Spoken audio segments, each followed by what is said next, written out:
And we are live. Welcome, welcome, welcome. Gather, gather, gather, everybody. You are on another episode of Doc Bookshop Live for coming from Dallas Fort Worth area in Texas. And this show is sponsored by the Doc Bookshop. I am your host today with my handsome co-host, Alexander Montalvo. So this is going to be a hot show as we enter, building relationships in our community. So this is going to be a dynamic conversation this evening, this Thursday evening. And so share, share, share, subscribe if you get a chance to subscribe. We got just a great show for you today. Before we jump into the show, I just want to tell you a little bit about the sponsor of the show, which is the Doc Bookshop. Doc Bookshop is one of the largest African American owned full service bookstores in Texas and the Southwest. The Doc Bookshop, founded in 2008, is a family owned and operated bookstore. Our mission is to inspire, inform, and entertain our customers through books and book related events in a spacious environment. The Doc also sells audiobooks, ebooks, greeting cards, candles, novelties, and gift items that you can find online and in store. And we have some great shows, which you are here today. This is one of our great shows on the Doc Bookshop Live. And we also have our own podcast shows. So again, subscribe. We got a lot of great and upcoming events, a lot of hot shows that we're going to bring you with a power pack full of information. My co-host, more host, I don't know, co-host, host, moderator, our partner in crime in the Dallas Fort Worth area. There Good you go. stuff. That's it. Partner in good stuff. I shouldn't say crime. But Alexander Macabo is the founder and CEO of the Catalyst Project, LLC, which supports diverse communities to develop economic growth for community impact. Alex navigates coalition spaces carefully, providing guidance and leadership, but in a way that allows others to step up and take on leadership roles themselves. Yes, he does. Alex uplifts the hard work already happening in different communities, and he does that very well, making sure resources are available and equitable. His emphasis on relationship and coalition building is an essential strategy to help ensure community impact work is able to develop in a sustainable way. One of the key projects he has developed or helped develop in Tarrant County is yes, the Tarrant for Changes. This is where we kind of met Alex and got involved, and he brought us out and helped us build relationships that we didn't have after we've been in business for probably about what 12 years at that point. But you were very key in just kind of organizing. You seen a need that together we are more powerful, and we do appreciate everything that you're doing in the Dallas Fort Worth area. Not only that, you're building a relation. We're building this alliance, this literary alliance, and I expressed the need to do more in the Latino community, and you sought to help us in that way. So, welcome on board. So, what's going on, Alex? You ready to get started? Tell us a little bit about what's going on in your world before we get started. Oh, Danya, I'm so excited to be here for this conversation. Excited for the guests that we're going to have for the audience. Just want to give a huge shout out to both you and Donna in the Doc Bookshop and all the amazing work you do, not only in the Fort Worth community, but in the literacy community across the state and across the country. Y'all are truly leading in such amazing ways, and it's an inspiration to be able to work alongside y'all. And as we continue to try to help literacy become much more of a cultural staple within our diverse communities, because we see that the need is definitely there. And so just love the work that you guys are doing and the privilege to be able to partner with you guys. um, I'm excited for the Trinity Book Festival that's going to be happening this Saturday. So one thing I Mhm. want to make sure is that folks are ready to show up this Saturday at the Trinity Book Festival that is led and developed by the Doc Bookshop. It's from 8 to 2. It's a great event to bring out the family, meet a bunch of authors, have some great conversations, and also just engage with community as a whole. So this is an amazing event that is growing every year. And I can't wait to be there this Saturday with my family. And I hope to see so many other folks out there. Alex, don't be just acting like you're going to be a part of the spectator crew. Now, you on that. You on calendar. I mean, on schedule to do a conversation because you are actually going to enter the conversation to discuss Mexican Independence Day, which we are going to cover the latter part of our conversation, but we're going to talk about this great literary work that's coming to the forefront. But I would be remiss to say how we engaged in this conversation. You got to tell us about your little excursion around the state of Texas, and and you came in the store and was excited, and you was telling us some things that we didn't know. I'm always like, oh, I want to be involved. Where, when, where, how, who? I'm such this multicultural type of person that I just want to be involved, especially anything that's happening in the border areas or in the Latino Mexican community, Chicano community. So Yeah. Well, I definitely think just the opportunity to continue to increase, unity and solidarity amongst our diverse communities, amongst our Black and Brown communities, but also our other diverse communities, whether the Asian community, LGBTQ community, and more, our Indigenous community. We want to make sure that we're doing as much as we can to build these relationships. And so I had the privilege of spending a couple of weeks in South Texas with some other projects that I've been working on, and got to talk to some community organizers down in South Texas. And one of the huge benefits was being able to talk to a few authors while I was down there. And so when I got back to Fort Worth and we started talking about the Trinity Book Festival, uh, I knew exactly who I wanted to connect you with as an opportunity to try to engage. And so it's been exciting to connect with authors throughout the state as they continue to elevate stories that we need more of in our communities, to be able to share our stories, but also to continue to learn and build relationships with each other. great. I am going to bring those authors up right now.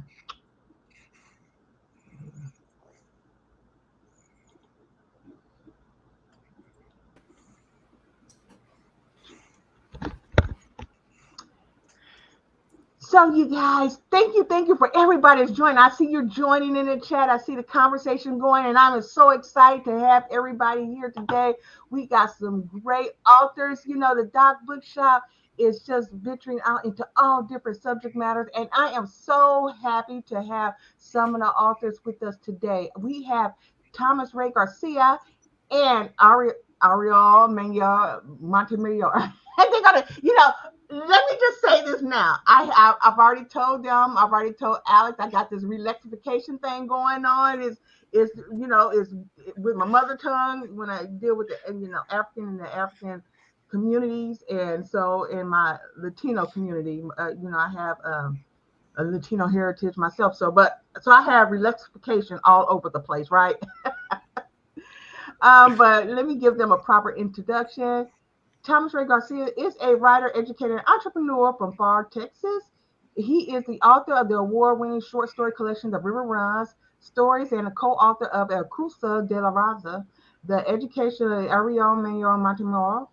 He is the founder and executive director of the College Scholarship Leadership Access Program and an adjunct professor at South Texas College. But I had to say, at Princeton University, Thomas focused on expanding opportunities for first generation low income college students. He co founded the Princeton Hidden Minority Council, wrote student blogs on behalf of the Office of Undergraduate Admission. He received the Ward Mathis Short Story Prize for his U.S. Mexico borderlands fiction. He majored in English as a Mellow Mays undergraduate fellow. Wow. Mr. Montemayor is an educator and an educational trainer from San Antonio, Texas, with a career in education spanning 5 decades. Wow. So, you guys, just remember that because this is about the story that we're going to talk about, his book. He is a developer of the Family Leadership and Education model for the Intercultural Development Research Association. Together, they wrote a book, and they're going to tell us more about the book. Welcome to Doc Bookshop Live. Hey. Are you there? Are you both there? I am going to turn it over to Alex to get this conversation started while I fix the camera here. Yeah. Well, we're really excited to have you both, Aurelio and Thomas. Thank you so much for joining us on this virtual event and streaming to the audience, not only in Fort Worth, Texas, but everywhere. So once again, it's just great to have you both to come talk about the work that y'all have done together. Danya shared y'all's bios, a lot of great highlights of the work that y'all are doing. but would love to hear from y'all specifically a little bit, to tell our audience a little bit about yourself and your background, just so they can get to know you a little bit more from your perspective. Is there anything else you'd like to share with our audience before we jump into talking about this book? Thomas? Well, I'd like to share how I met Aurelio. It's funny how our paths crossed because of our shared interests. When I was a college student, I had one foot in the US Mexico borderlands here in the Rio Grande Valley and another foot in Princeton University. And I wanted to give back to my community. I just didn't know how. So part of what I was doing the summer after my sophomore year was giving back to my alma mater school district, Far San Juan Alamo ISD, through the Family Engagement Program. That's where I met Aurelio. Aurelio was doing a workshop in the last couple of days of that internship where he was training parents in that program. We ran into each other. I thought, it's the end of my internship. I'm going to meet with this person from IDRA, and then I'm going to move forward. We met and we joined together along all these shared interests on our passion of literature, on our educational passions, the fact that we were both fronterizos, borderlands men. We understood what it was like to leave our home and the border, to go to college and then come back and try to uplift our community. Slowly but surely, Aurelio was sharing his story with me from 2014 onward, and that's what produced our book. It was a work of pure friendship where I saw a lot of myself in Aurelio. Aurelio found a kindred spirit in me. And because of our passion for uplifting students, our intense passion for literature and making sure our people are represented, we connected naturally. And when we realized there was a story to be told, we worked together on this book. So Aurelio, that's how I remember it. Anything you want to Sure, add on to that? Yeah. I usually you don't find co-authors that have a 50-year difference. I'm 50 years older than Thomas. You just turned 30, right, Thomas? Yes, just celebrated the birthday weekend. Yeah. And so I was a classroom teacher. Before I ever became an activist, I was in love with literature. I was a bookworm since I was a little kid. So when I became an activist, I rarely would connect with anybody in the movement that was interested in literature per se. I mean, there was a lot of interest in the emerging Chicano leadership and stuff like that. So anyway, every once in a while you meet somebody who likes that, you get into it. And so when he said he was an English major and he was into London, the writer and stuff, oh, yeah. I did mention at some point, because we had a long distance relationship through email, that I had this manuscript that I put on ice because it was a dud. I tried telling this story several times, and we finally got it into a manuscript in the 90s and showed it to a few friends, and it was just like, boom. So I did mention to him, but he didn't see that manuscript till maybe a year or two after we met, because I wasn't talking about it. And then he just mentioned. And so he saw it. And when he saw it, he said, we can do, this is publishable. We can rewrite it. And so we got into that. And it's been a wonderful relationship. He calls me his godfather, padrino, I call him mijo. The thing is, the book also is not the first thing we got published.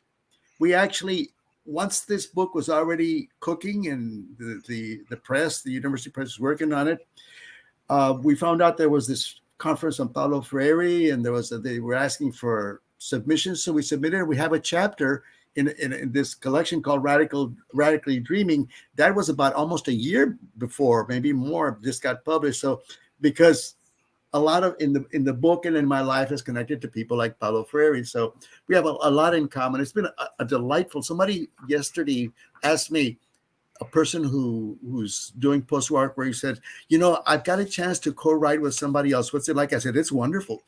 It's great. I don't know what anybody else has experienced, but it's been a good experience. That's awesome to hear. And I think that's something that feels so relevant within our community as a part of our culture, that it is about familia, not only the familia that you're born with, but also just the larger connection to our community. And to be able to see that example, regardless of the age difference, for y'all to be able to kind of see this opportunity and work together, it's such a beautiful example of collaboration, right? And working together and things like that. So I love hearing how y'all came together on that. It's actually very different to the collaboration you do in work or usual collaborations.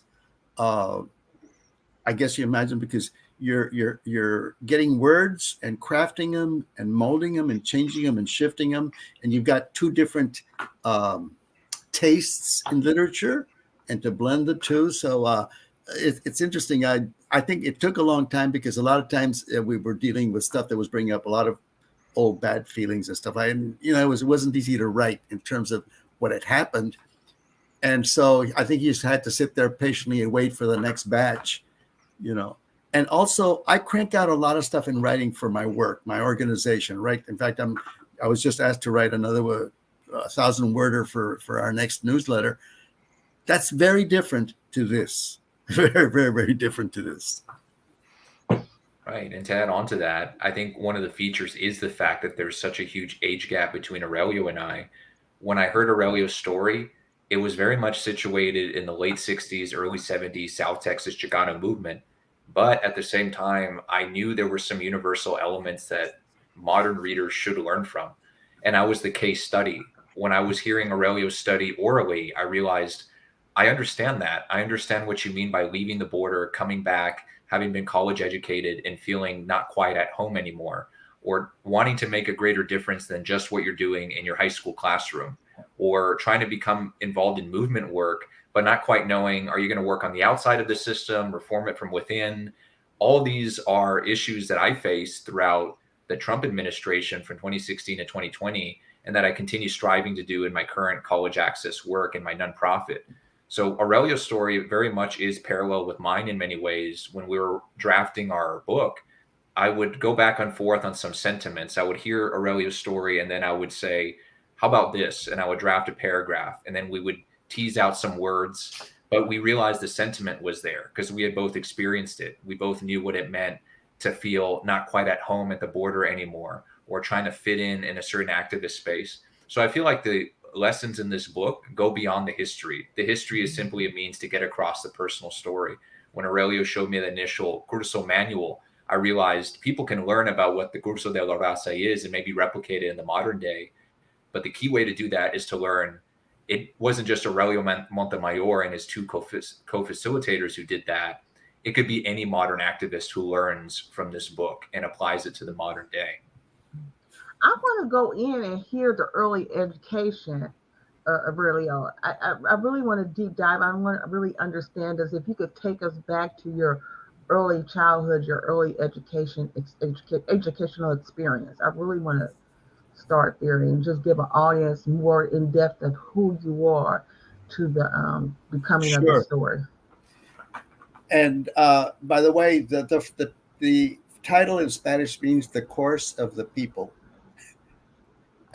Somebody asked me why I was talking about a curse, and I said, no, it's a course of the people. Anyway, I grew up on the border in Laredo, very similar to the border where Thomas grew up. I was actually born in Mexico City from a Lithuanian American mother and a Mexican father. They were not married. I was the fourth of the number. I just found this out recently a few years ago that I was the fourth child they had. She came down to Laredo because she was going to go back to Chicago because she just wasn't making it in Mexico City. They had been together almost 10 years. And so she crossed over into Laredo, Texas, where my adopted mother, was a social worker. She goes with this 6-month baby in her arms. And my mother says, look, you're not from Texas. This is the Texas Department of Public Welfare, but stay at our house for a while and figure out what you're going to do. That was in 1943 during the Second World War. So she did, and she called home, and they told her in Chicago, well, you can come back, but not your Mexican baby. So she was going to leave me in an orphanage in Laredo. And so the Montemayor's had a son who was 15 years old, mom, and they really convened. They said, we're gonna adopt him. And my mother knew enough people so they could move the papers quickly. So at the age of 9 months, I was adopted by the Montemayor's in Laredo, grew up, with my father from Mexico, my mother from Texas, from an old Texas family. Nellie, my genetic mother, went back, never heard from her again. But you can imagine if I had been raised in Chicago, I would be a Trump racist. I would be identifying as I was so lucky that I was adopted in Laredo by a loving family. I couldn't have asked for better parents. 3 years later, my brother, who was a sophomore at A&M, got killed in a car accident, so I ended up being an only child. And both my mother and dad were bookworms. They had their nose in print all the time in both languages. My dad had gotten his education in Mexico, so Spanish was his strong language, but he read both. And he was self-taught in English. He taught himself doing crossword puzzles. So I grew up in a very literate family. We did not have much money. We were in a working class neighborhood, but we were pretty different in the sense that literature and magazines and books were very much. I was 8 years old when I had my own little library, and I had some little books in English and some in Spanish. So I grew up like that. When I was in school, I was an outcast because I was brainy and I wrote and got good grades and I get my ass kicked all the time, But when I went to college, I was so happy. I went to St. Andrews in Austin because I was around people my age who talked about art and literature and stuff like that. So I was in hog heaven. Then when I was in college, I got connected with this religious retreat that led to this course that we developed later. But what I remember from my childhood to my youth is my interest in literature. By the time I graduated from high school, I had read every major American playwright on my own. Wow. I loved them. I loved drama. I was not political at all. I knew a little bit about politics, but my field was art and literature. And when I started teaching, I fell in love with teaching. I went to teach in Del Rio, another border town. And all of a sudden I realized, no, I'm not going to be a writer. I'm going to be a teacher, and I stayed an educator. Thank you for that. I really wanted to give people a dose. I mean, I could just sit here and just listen at your foot all day long. Just the Lithuanian heritage that you don't really have a relationship, or you hadn't seen your mother since she gave you up for adoption, so you don't even know that part of your heritage. And I've tried through the email, through internet. I met my siblings, my full-blooded siblings, because I kept sending stuff to. There's a Lithuanian American Association in Chicago, and with the internet, I sent, they had a blog or something. I said, hey, my mother's name was Nelly Zoper. I can't find her listed anywhere as Zoper. Do you know anything? Nothing. But I put a message in there, whatever it is. And then I got about 7 years ago, I got this email said, I think I'm your nephew. My mother is your oldest sister. Wow. So I met my oldest sister, who's living in Miami, and she is about 3 or 4 years older than I am. No, a lot more. Yeah, because there were 4 of us. My oldest brother died in the 60s. When he was in his 60s, still wanting to find me because the older ones had carried me in their arms. They knew I existed. But to them, I was Freddie, Uncle Freddie, Frederick. And so through the email, I went to Mexico City and met my other sister.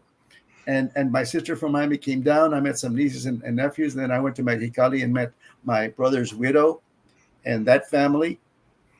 And that's brand new. I just like all of a sudden, all that life showed up.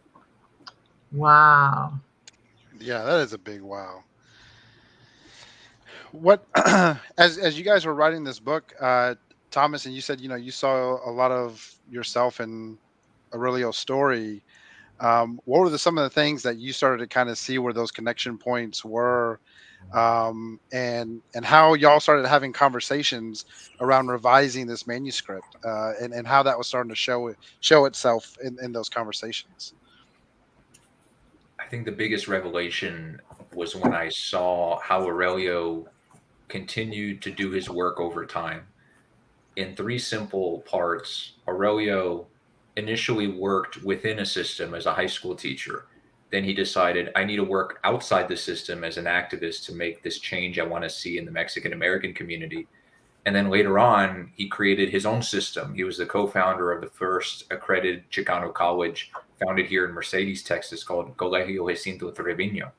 And although the book is called El Curso de Raza, that denomen at the end, there's a chapter dedicated to the colegio. that was one of the most fascinating aspects of his history to me, because as an educator, I had no clue that just a couple miles away, the first accredited Chicano college was founded with a very unique, hands-on, community-based curriculum. In my case, I was a high school teacher, and prior to that, I was working on a volunteer basis at my alma mater on college readiness. Founded a volunteer-led summer institute that later on became my first high school course, so working within the system. Then we started working outside the system as a nonprofit organization, which I continue to run to this day. And then eventually we had to learn how to create our own systems. So it wasn't enough to just simply partner with school districts as a contractor. We started working with other entities that focused on fields beyond college access. Entities like Texas Turnout that focus on civic engagement, local community banks and credit unions that focus on financial literacy, and creating coalitions, creating our own system to where we can reach families where it matters most, not just getting them into college, but looking at the whole picture. So in that way, creating our own system that can fight against poverty and uplifts people into prosperity. So I saw those very similar parallels, although they're very different time periods, very different types of systems we were in. I see us aiming toward the same thing. We're working with our community. We're trying to make systemic change. It's just a matter of what makes the most sense. And we more or less went through a very similar phase. When I decided I wanted to go to become an activist, that was just days after the 2016 election. I was deciding, what do I want to do? Do I want to keep on being a teacher and reach X number of students every year by focusing on the classroom? Or can I work outside a school district system and start uplifting our people in a different way? Now I get to uplift families out of poverty through a new line of work at the county government that I was able to achieve because of the work I do through my college access nonprofit. So although we're in very different time periods, I think there's a lot I learned simply by listening to Aurelio's story.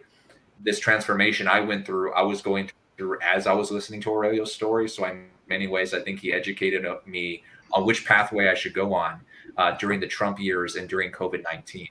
We had submitted this manuscript right after the pandemic struck. It took about 2.5 solid years to get it accepted, revised, finalized, and it was published just this past June.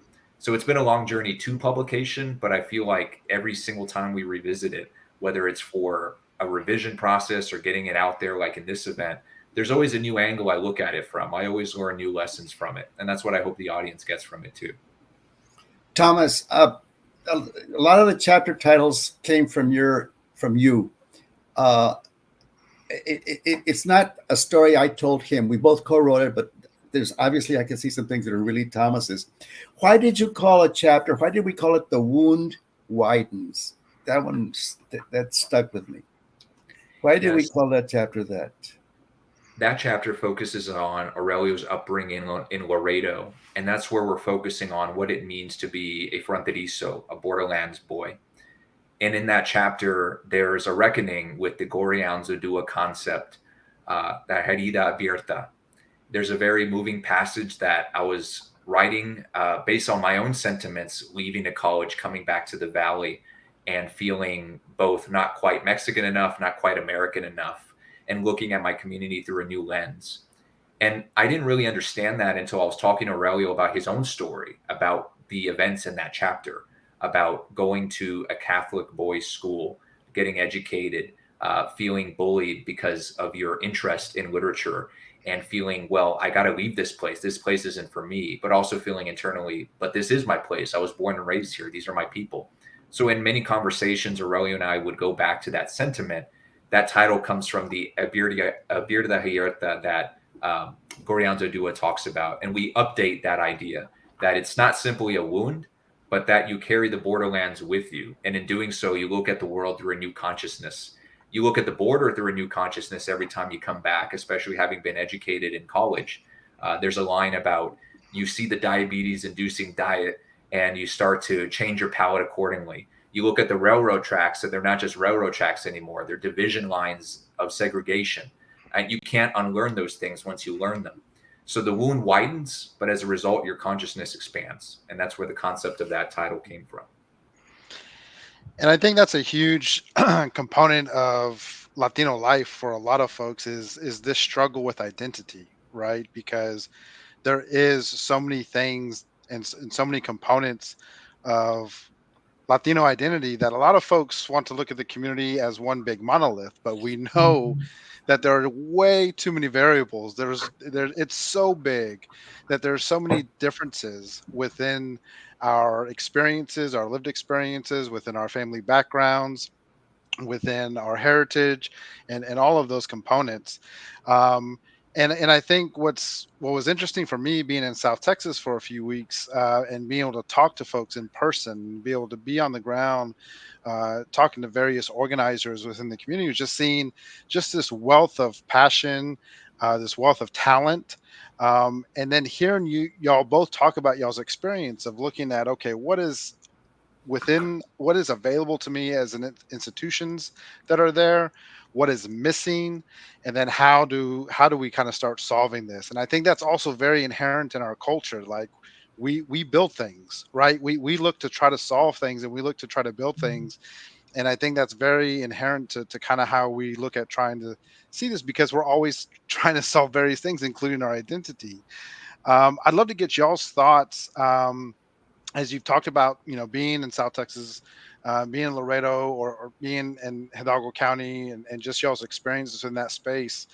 Um, how do y'all see the community navigating both of these spaces that y'all have been centered in, on the education front and then on the political front? And what are some of those challenges you see as y'all were reflecting on Aurelio's story and working on this book together, and what that means for folks today? I'd like to go back and do a little contrast 50 years ago and now, because Mhm. what I'm writing around here happened, from when I was born, but I mean, it's 64 through 74 is that slice of time, 64 through 74. LBJ was president. We were losing a lot of our kids in Vietnam. Our dropout rates were horrible and stuff. What made me blow up, really, I was this very law abiding student council sponsored teacher, and stuff like that, was the kids that I liked the most. The counselor were saying, "You're overage, get in the army, maybe you'll be worth something." And they would come back in a casket, and then the recruiter would come and talk to our kids and saying, "See, they died for you. We want and recruit more kids." I said, "Hey, these kids, nobody gave a damn about them in school, and now they're heroes, and they will use their I was just boom." But also, I was very inspired by what was going on in the South. I felt guilty that I went to help register people vote in the summers, because I had friends that did go to the South, and the Black movement was a huge, huge model and spark for me. Very, very important. In fact, I remember when I read Soul and Ice and things like that. Whoa, because Right. I was so unaware of the racism affecting my own people, but I was really aware of what was happening in the Black community, as well as you could in South Texas.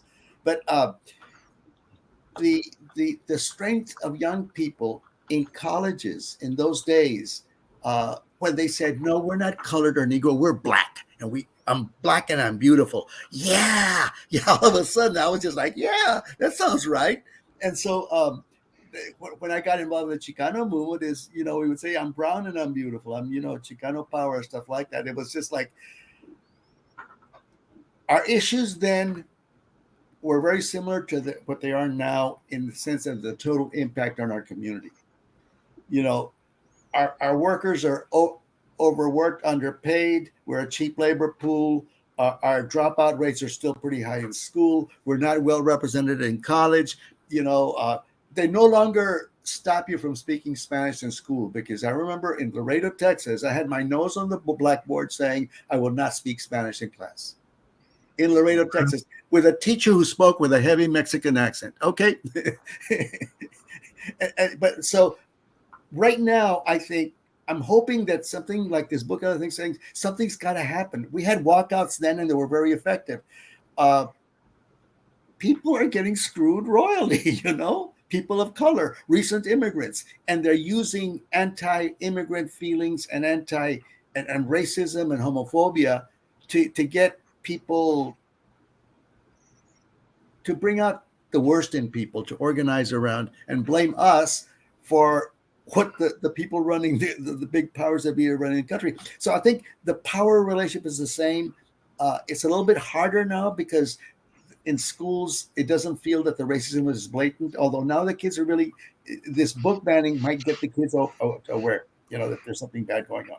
But does that get it? What you were asking, Yeah, absolutely, absolutely. Thank you so much for that. Thomas? I mean, what you're saying is so power packed and potent. I mean, just this book, just your conversation, just your memoir is a teachable tool, in all cultures. Because we look at the civil rights movement out of one lens, with my mother being a part of that movement, and a lot of my family being part of that movement. We kind of had blinders on of what was going across with other cultures because we were so enthralled with the discrimination, the prejudice, the stereotypes, the harsh treatment, everything that was going on across the South in the 60s. And for that to be energy and draw energy for you is very dynamic and amazing.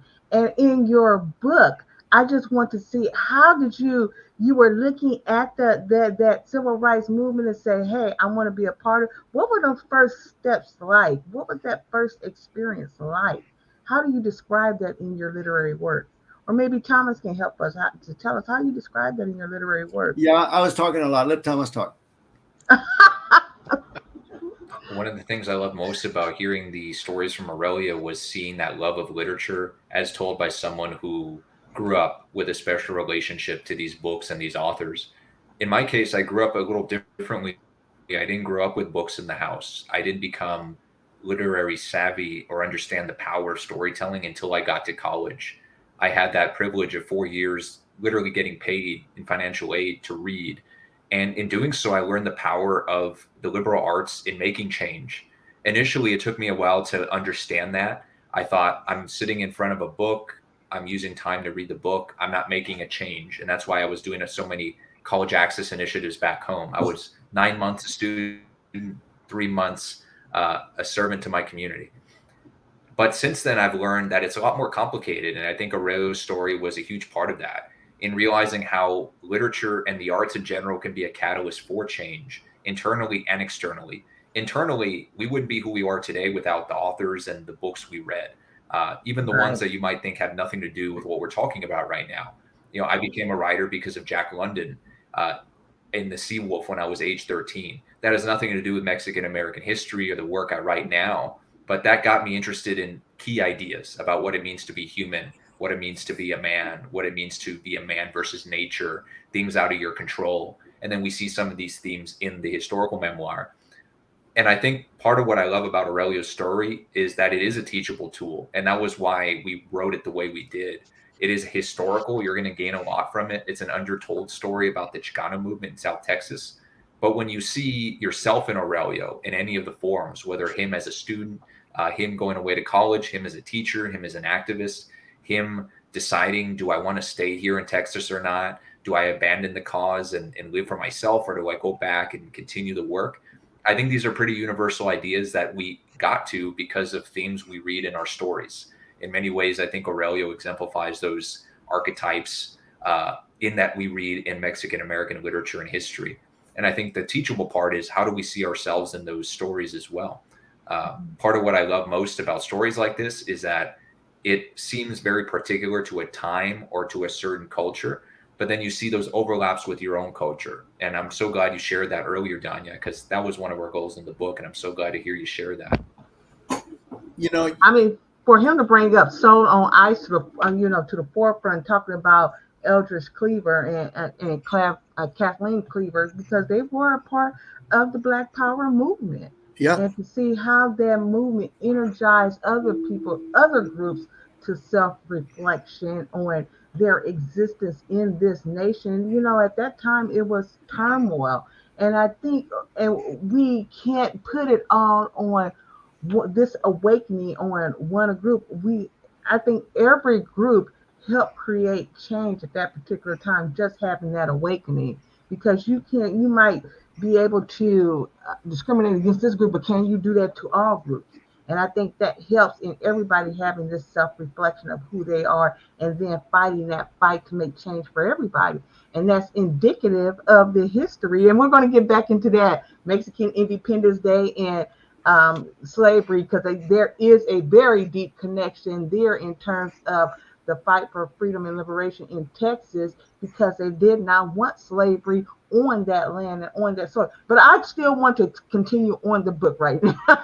I still want, because there's just so many great dynamic stories within that book and the education. We haven't really gotten into, we touched a little bit on a political awakening, but we really haven't dive into the, what has driven Ariel politically. I know, just kind of give us a little bit more. I want to just understand more about your political goals. I was, as I told you, I was very naive about politics. I mean, I understood Democrats. My family had always voted Democrat and Republicans, but I had minimal sense of politics.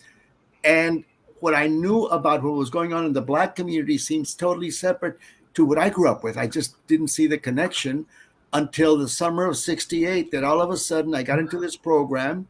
And then all of a sudden I had some of the leaders of the Chicano movement. Just all of a sudden it's like, whoa, yeah, I could see all the oppression in labor, in work, women, everything, just boom. But as we were writing the book, I realized that the seeds of this were also because when I was much younger, I read Grapes of Wrath and Death of a Salesman and the Glass Menagerie. And so I knew the lives of people that were suffering as workers, and how racism affected. All of a sudden, it all just made sense. Everything that I had read and done before, even though I had not been political, overnight I became an organizer. And in fact, I was pretty naive about what was going to happen, because I didn't realize that for a reaction, there's an equal and opposite reaction. And I got run out of town in 6 months. I mean, I organized my ex-students into a Chicano youth group, Mayo. I was overseeing organizers in the barrios. And as they were starting to bring people together, the powers that be, just say, wait a minute, And so the good thing is they ran me out of town, because then I went to the Valley and we started a college. That was a problem in itself. But I remember that with my first march, I was scared shitless. I mean, I was just so scared, I mean, marching, I had never done anything like that. I wasn't a fighter or anything like that. But the energy, my rage at the racism, especially triggered by when I realized what had been done to my students, that they were sent to Vietnam into an unjust war. And it was like, brown cannon fodder. I remember I saw that. And I loved those kids, and to have them come back either dead or junkies because they had gotten into drugs, it was just like, it was enough rage to overcome my fear, because I was also afraid. I was afraid. And my mother had been an activist in the 30s, and I hadn't thought about that. She was the first woman elected to national office in LULAC. And so everybody said, oh, he's got that those are his roots. That's what he came from. But it was all not conscious, but it was never easy. And what I wasn't ready for was leadership, and that what it means to be a leader. And so whenever I would pull back on things, the people that saw me as a leader would get very disappointed, But I didn't know. And then when we got into internal battles, which were worse than the racist attacks, when we tried the colegio, I just didn't know how to handle it. And when we split from the Valley, I was just totally depressed about my own self. I'm not a good leader. I don't have whatever it takes to confront internally, and because we weren't Marxist enough, or we weren't this enough, and no, all that stuff. It was hard to handle. That's why Tama says I was leaving Texas. I said, I screwed up 3 major times. I'm leaving. Bye-bye. I'm going to California to get my PhD and do something in California. Oh, no, California definitely sends you back. But you know what? This is going to be shameful with what I'm about to say, but I got to say it because this was part of my early upbringing. My mother used to have us watch this movie, and everything that you're describing, everything you're saying, the labor movements, the LULAC, all those different organizations that fight for labor laws and rights. I learned a lot of that in Which Way Is Up with Richard Pryor. I don't even know. I was, because it dawned on me because, Richard Pryor was brilliant. He was a brilliant man.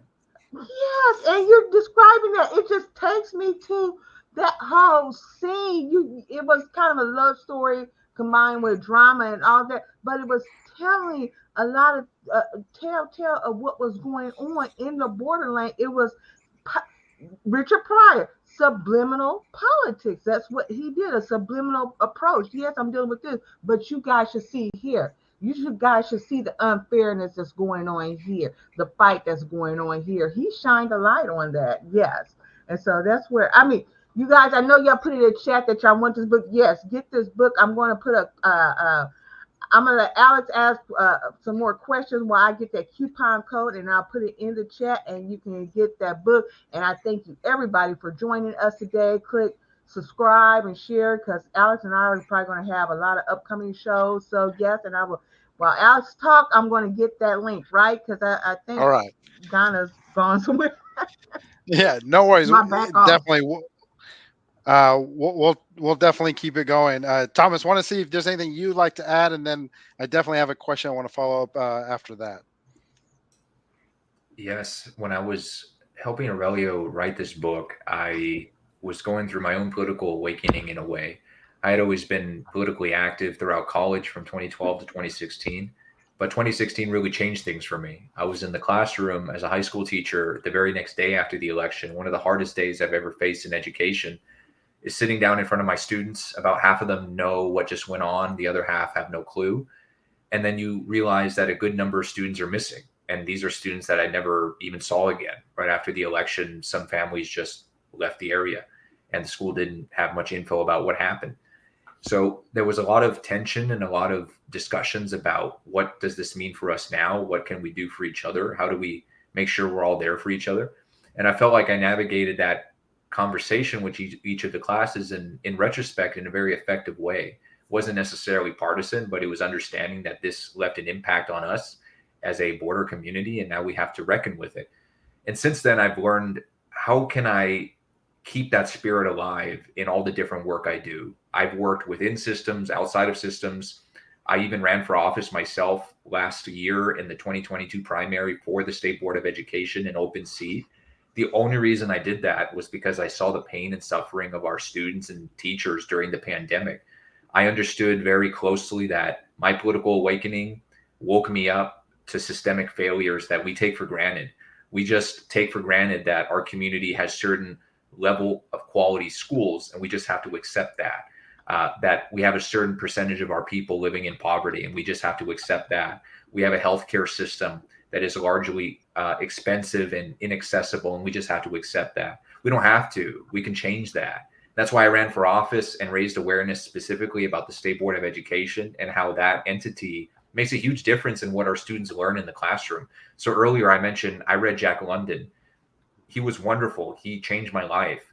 I never once read a Mexican-American literature book until my 9th grade year. It was Bless Me Ultima. And then I never read another one again until college when I was 21. So why is it that in the Mexican-American community of South Texas, we're not reading local authors? We're not reading anything past the year 1977 in our curriculum? Why aren't we talking about the civil rights movement and connecting it to the modern day? It's because of our statewide curriculum and a lot of attacks on true history that is sometimes critical of the history we learn in our classrooms, plus the kind of books that we're assigned.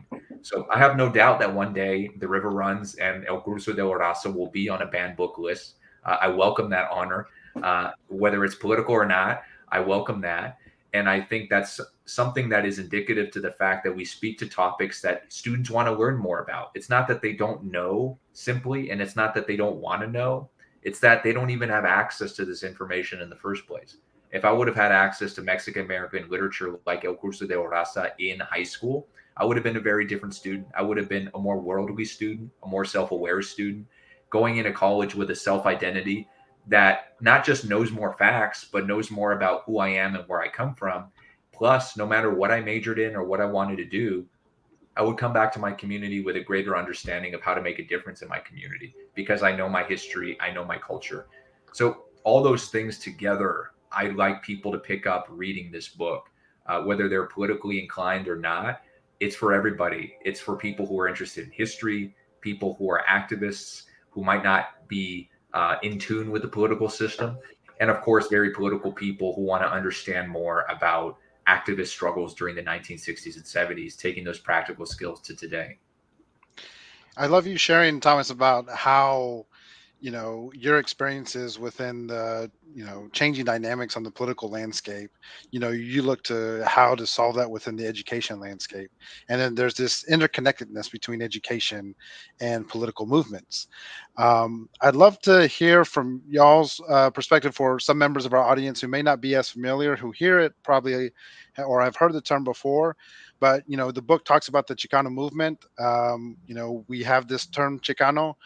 If y'all would both be willing to share the significance of that term, and then what that term means for folks today, and from your perspective. When I started using it, I had a degree from St. Edward's University. My degree was in English and philosophy. And my extended family, cousins, really rejected me. They got so angry because we were using what was called a Pachuco word. One of the things, just like the Black movement said, we're not Negro, we're not colored, we're Black. We said, we're not Latin American, we're not Mexican American, we're Chicano. It was a word that was a forbidden word because it was an underground word. There was a whole, in the 40s and 50s, young people had this language, this barrio language. But those families that wanted to become more middle class or more educated, both in Mexico or over here, rejected it. So we used it, and it was a confrontation. And I felt it very clearly because in my extended family, they would tell my mother, "You sent him to a Catholic college, and now he's using those horrible words." There's that. It was that kind of thing. But in the Black community, there was also that conflict at that time, where the older families said, "We don't like you using the word Black. Why don't you use colored? We use colored." And that age, that generational battle, and yet it became formalized. And so now, after the Plan de Santa Barbara, you have Chicano studies in colleges, but then now you have the conflict that all the different Latin American groups want to be included.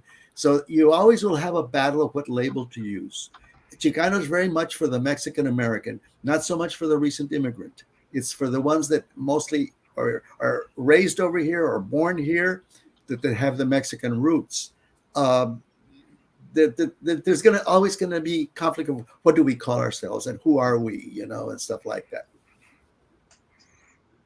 Yeah, in my mind, the word Chicano has a social consciousness dimension to it. So I can say I'm Mexican American. I can also say I'm Chicano. To me, they're not contradictory. If at any point I might be more Mexican American than I am Chicano, depending what I'm doing or what I'm thinking, it's an ongoing process. A couple years ago, I was applying for a state historical commission plaque for the Far Riot of 1971. When I would sit down and energize myself to research what happened in my hometown, where a white police officer shot and killed a young Mexican man, an innocent young Mexican man who was just peeking out his head out of a barber shop in the middle of a protest turned riot, it showed a lot of issues that were happening in South Texas at the time with discrimination against Mexican Americans.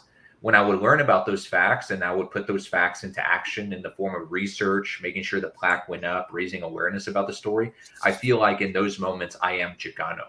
And when I refer to the Chicano movement, or I call this book a Chicano movement historical memoir, it's referencing the historical period that we call the Chicano movement, but I also think it's an action. We're looking through that time period through a very specific lens, through a social consciousness lens. My current work is with the Mexican American Studies movement. We just had a meeting on Saturday, and I go with it because that's what the course was, approved course was called by the state board. It took a big fight to finally get that approved, and it's Mexican American. I'll go with whatever label we want to use at any point, because it's the content that's important and the activism that people are doing something to liberate our people from the oppression. In other words, there might be a new term coming up for the next generation. I don't know. And all those conversations are important. But to me, the action of changing things is the most important thing. Getting young people saying, "Hey, don't mess with us anymore. Stop that. My history is important. It has to be taught in school." And that goes too for African American, Asian American. I wish I could have read Baldwin when I was in high school. I mean, I wish I could have read so many other writers because they inspire you. Whoa, you know. Yeah, I love that perspective you guys are providing with this, because it's once again, it's identity, right? For Chicano community members, for Mexican American, for Latino, whatever term we're using, it's about us really grappling with identity and how we get to represent ourselves, communicate about ourselves, and the need for these conversations to continue, and these stories to be shared, right? Because there's so much that we can learn by being able to share these stories, and people being able to read books like the book that you guys have put together. I want to use that as a way to kind of transition. Hispanic Heritage Month is a couple of days away, and we know that this is a month where, once again, another term, Hispanic, right, in trying to identify members of our communities. Um, what has been y'all's perspective of Hispanic Heritage Month, and how y'all have interacted with it, and what's the significance to y'all when it comes to this particular month?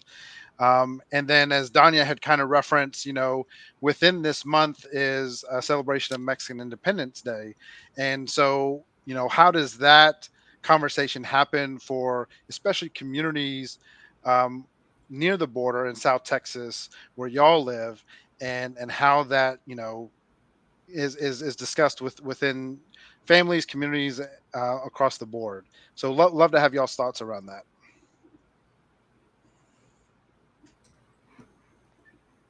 I think in general, Hispanic Heritage Month has unfortunately become consumerized. And I think, in a way, when we look at a cultural celebration simply through things that you can consume, it cheapens the lessons we can gain. I work in college access, and so it's very common for teenagers to say, I really love my Mexican American culture. We have the best food. That's one way of putting it.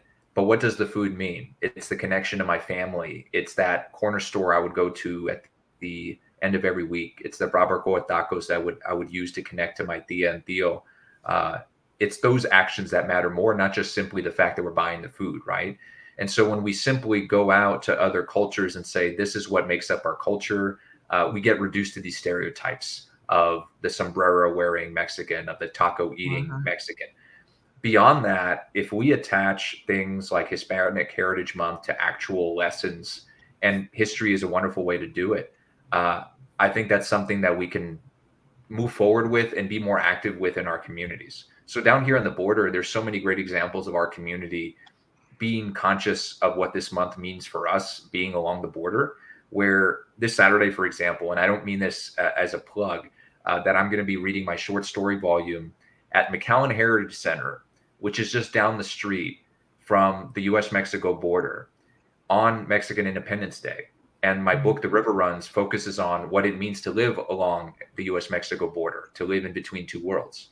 That alone, I think, is exemplary of us being conscious of what does it mean to be a United States resident or living on this side of the border, and celebrating Mexican Independence Day, recognizing both worlds and celebrating both worlds, both in the literature, in the history, in any other field that you can think of that is representative of an ideal. And that ideally we can take those ideals and share it with other cultures. So we're not reduced to a simple idea. We're not reduced to something that people can make money off of.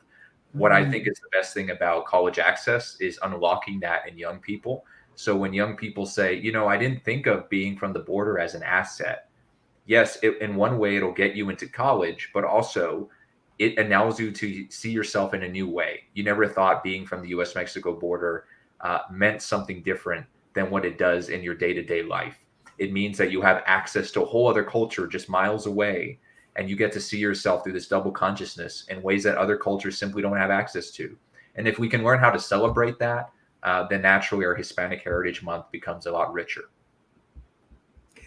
When we started celebrating it, my organization and a lot of my work has been it's an opportunity to, first of all, highlight writers and artists that come from the culture, especially Mexican-American authors, but also Mexican authors and stuff like that. And like this round, Right now, we've got Jovita whose face came out on a coin, and she was a woman who resisted the Texas Rangers. She was in Laredo, in my hometown, and at the beginning of the 20th century, and she stood up to the Texas Rangers because they were angry that they were publishing things in support of Mexico. And Mexico had done away with enslavement. They forbade enslavement in Mexico. That's why we had an underground railroad going to Mexico during the Civil War. And so there's a lot of reasons. There's so many things you can bring out and celebrate in terms of literature, in terms of art, in terms of things, contributions. And the task is, how do you get it beyond the commercialization that Thomas was talking about? How do you get it beyond the stereotype? Because no group is any one thing. No group is any one thing. To say, for example, that chitlins is something that, no, maybe in some places they like them, in other places they hate them. Not all of us are Catholic and eat tortillas and hot sauce. You know what I mean? It's just like. Thanks so much for that perspective. I think that's so critical, and we're getting some great comments from folks who have been watching this conversation. And number one, a lot of gratitude. So definitely want to pass along that gratitude. We did have a question that I'd love to highlight really quick, that the Beyond Borders Book Club shared. It says, former teacher here, as lifelong educators and advocates, what type of professional development do you wish more Texas teachers had access to? Ooh. Ethnic studies, all the things left out of our history, our civics, out our literature, our arts. We have such a narrow curriculum, and it seems to be now being made narrower with the racist attacks on reading and stuff like that. But if you're going to teach, in Texas at least, you need to know all these cultures and all their contributions. Sure, you need to also know the tragedies, what happened to these people, But how can you teach without knowing all that culture and all that history? It's hard. I agree. Ethnic studies is crucial. In the state of Texas, it's an elective course. That naturally prevents some students from taking it. If it counted as a social studies course on par with U.S. history, world geography, then more students would take it. And regardless of whether they're from that ethnicity or not, they would gain tremendously from it. And I would also argue a step further. Ethnic studies doesn't have to be relegated to one course or even within social studies. I would argue, if you live along the U.S.-Mexico border and you want to make math more relevant, history more relevant, science more relevant, English more relevant, implement elements of ethnic studies in everything. That way you're being culturally relevant, you're awakening your students in many different ways, and you're making them more eager to learn because they understand whatever subject you're teaching through the lens of their culture and their lived experiences. So, for example, it's not enough to simply copy and paste the Texas Education Agency ethnic studies curriculum down here in South Texas. Modifying it to teach local events and their direct impact on our day-to-day lives in the Rio Grande Valley is a crucial component to that. You don't need an ethnic studies course to do that. You can do that in history. You can do that in English. You can implement elements of cultural awareness in math and science. But it's that extra effort that I think we would need to do. Unfortunately, it is an extra effort today. Teachers have to go out of their way to reorient their teaching standards around these things. I hope soon we can elect more school board members that put this at the forefront and they're gain statewide support from the legislator and from the State Board of Education with teaching support, not banning books or banning certain topics to teach in the classroom, by encouraging diverse types of history, because we're sending out more global students out into the workforce. You really touched on something, Thomas, that really just resonated with me, which is why I think this literary work is so important. You talked about just entering academia, knowing who you are. If we've gotten this stuff early on in our education system, how much powerful of a student will we become in college? I actually tested high I went to Iowa State School of Engineering and tested high in math and uh, calculus, science, and all that. But one thing, I didn't have that core identity of who I was. Like, I had to really stop and think because I didn't have the relationships, I didn't have the connection. It was like I was just this African American student at Iowa State University. by myself, against, the Asian community were aligned. Everybody was aligned, and I just felt so alone. And that's why I ended up majoring in economics, and I did a double major in economics and history because I went and studied in the Caribbean for a while, and I came back and had to really find myself because when you get into that environment, you have to be strong that you deserve to be there, that you are the math, that you are the science, that you come from that. And without that, it's very hard to survive in that landscape and show that you're supposed to be there amongst all the other groups. And I didn't feel that because the core thing of what you just said. I took it personal. Thomas, you made me take this personal. But yeah, that goes back to why your literary work is so important. Probably in the high grades and in, maybe a children's version, as we learn and deep dive and learn more of our heritage, but then further depth in your high school and then in your academia environment. I think that is so important. So shout out, you touched me there, Thomas. I didn't mean to go backwards on you, Alex, but I was No, holding no, that love in. it. I was holding it in, and it probably touched a lot of other people when they reflect on their college years and the education that they didn't receive and had to receive it, but really didn't go after what they wanted to do. Was like, I really wanted to be a chemical engineer. One of the things that I think helped me, uh, I grew up in a home where we really valued Mexican culture and we were very bilingual. So when our Mexican relatives would visit, they would say, "Boy, you speak a lot of English in this house." And when Anglo visitors would come, they would say, "You sure speak a lot of Spanish in this house." But I grew up knowing that Mexico had a huge ancient culture. That I had distant cousins who were writers and poets and stuff. So when I went to Del Rio and faced racism, I said, "What the hell? These monolinguals are somehow," I thought I just thought Anglo culture was somehow inferior. I realized it because I had both. I had my feet in both. I felt very comfortable in it, and that's where I started as a teacher, helping the kids fight the racist notions that they had absorbed. That was even before I became an activist. But I started realizing there's nothing to be embarrassed about in being Mexican. I mean, we're connected to all this, my 100 years of solitude has my name in it all over the place. I mean, it's just like, yeah, it's that helped give me a very strong leap into the Chicano movement because I already had a very strong sense of the Spanish root, the language, the Mexican, all that. Wow. So we are coming up over the hour. So because this conversation can go long, Alex. It can go Yeah. because there's so much, and there's so much to unearth as we start to explore, our heritage during uh, Latino Heritage Month that's coming up, and then kind of start shine a light on Mexican Independence Day, which happens to be the same day of the Trinity River Book Festival. I said, so how can you go even have that celebration without focusing on the contribution of Mexican American literature and beyond?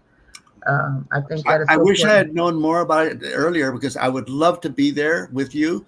And for sure, I'm going to go visit the Doc Bookshop. I will, absolutely. I don't know Oh when. my God! Yes, yes, yes, yes. You got Thomas and I were in Portland and went to a very famous one. What's the one called over there we went to visit, Thomas? Oh, the name escapes me, but I It's got so many books there. that It was beautiful Powell's or something like that. Anyway, it's very famous. It's one of the things. Powell's. Is it Yeah. Powell's? Powell's. It's in. Where was it at? What part of the country was it in? Was it in Texas? No, that's in Portland, Oregon.